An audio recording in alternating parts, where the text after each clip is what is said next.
Hey guys, what's happening? How to fix call recording not working on iPhone.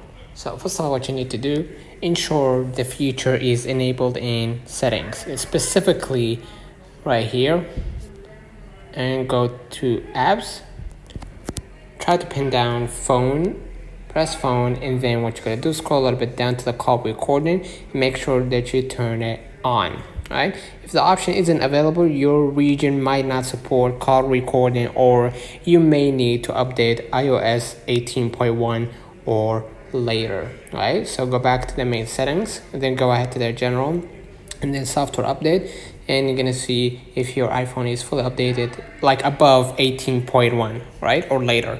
Additionally, manually enable call recording during a call. So let me know in the comments if this video helped you. Don't forget to like and subscribe. See you.